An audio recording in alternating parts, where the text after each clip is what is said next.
मांगों को लेकर आंगनबाड़ी वर्करों ने कुरुक्षेत्र की अगुवाई में थानेसर एमएलए के नाम सौंपा ज्ञापन। पूरे हरियाणा प्रदेश में पिछले कई महीनों से आंगनबाड़ी वर्कर और हेल्पर अपनी मांगों को लेकर सरकार के खिलाफ प्रदर्शन कर रही हैं। वह इसी कड़ी में आज कुरुक्षेत्र के थीम पार्क में आंगनबाड़ी वर्कर और हल्का इकट्ठा हुई और सरकार के खिलाफ प्रदर्शन किया। इसके बाद एक प्रतिनिधित्व मंडल विधायक सुभाष सुधा के आवास स्थान पर मांग पत्र लेकर पहुंचा। विधायक सुभाष सुधा मौजूद न होने के कारण उनकी पत्नी उमा सुधा ने मांग पत्र को स्वीकार किया और आश्वासन देते हुए कहा कि उनकी तमाम मांगों का मांग पत्र को पूरा करने के लिए सरकार से अपील करेंगे। क्या कहेंगे जी, आज प्रदर्शन किया गया, विधायक जी को भी ज्ञापन सौंपा गया। आज हमारा प्रदर्शन अभी यहाँ से चलेंगे हम और अंबेडकर चौक तक जाएंगे और हमारा जो रोष है वो लगातार रोष में ही है अभी, क्योंकि आश्वासन देने से काम नहीं होता जब तक लिखित तौर से किसी चीज़ पे सरकार नहीं आती।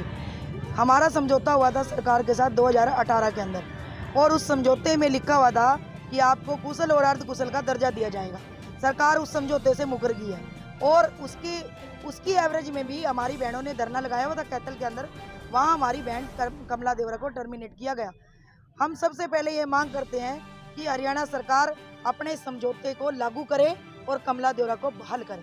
और तीसरे नंबर पे आंदोलन के दौरान हमारी तनख्वाह काट लेती है सरकार, 11,400 रुपये में बच्चे नहीं पढ़ते, हम अपना भरण पोषण कर रहे हैं। मेरी सरकार से मांग है कि हमें न्यूनतम वेतन कुशल अर्ध कुशल का दर्जा दे और हमारा जो समझौता है उसको लागू करे।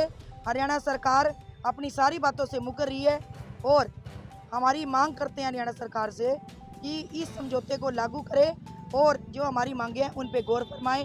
आज विधायक ने आश्वासन दिया है कि हम आपकी मांग को ऊपर पहुंचाएंगे, परंतु आश्वासन देने से काम नहीं होगा जब तक वो काम रिटर्न में हमारे साथ नहीं होगा। हम ऐसे ही आंदोलन करते रहेंगे और अपनी बहनों की आवाज़ बढ़ते रहेंगे, क्योंकि आंगनवाड़ी वर्कर और हेल्पर काफ़ी लंबे समय से संघर्ष कर रही हैं, परंतु इस सरकार को बिल्कुल भी चैन की नींद ना हमें सोने दे रही है ना आपको सोने दे रही है। आगे की क्या रणनीति रहेगी? आगे की रणनीति ये रहेगी, अगर सरकार हमारे समझौते को मान लेती है, हमें कुशल अर्ध कुशल का टेक्निकल और नॉन टेक्निकल का दर्जा हमें सरकार देने के लिए तैयार है और कमला देवरा को बहाल कर देती है, तो हम आगे की रणनीति आगे बताएंगे आपको। क्योंकि ये काम नहीं हो पाते जी, जैसे क्योंकि सरकार ने पहले भी काफी टाइम से चल रहा है लेकिन अभी तक कोई भी मांग नहीं मानी गई, क्योंकि सरकार की मंशा खराब है, नीति और नीयत खराब है। जब सरकार की मंशा खराब है, काम करने की नीयत नहीं है, अगर सरकार चाहे तो रातों रात काम हो जाता है, परंतु सरकार चाहती नहीं है। आंदोलन का रूप तो सरकार दे रही है ना। तो हम मैं जन संघर्ष मंच हरियाणा की ओर से उषा कुमारी, इनको लगातार आंगनवाड़ी वर्कर्स हेल्पर्स बहनों को हम समर्थन दे रहे हैं और इनकी सभी मांगों को हम बिल्कुल जायज़ समझते हैं कि एक तो इनको जो है ना, इनकी कमला देवरा है कैथल में, उसको बहाल किया जाए, टर्मिनेट किया हुआ है। हम सरकार की कड़े शब्दों में निंदा करते हैं और जो झूठे केस बनाए हुए हैं बहन जगमती पे और अनुपम शर्मा अम्बाड़ा पे, उस पर FIR झूठी रद्द की जाए और इनको सरकारी कर्मचारी का दर्जा दिया जाए।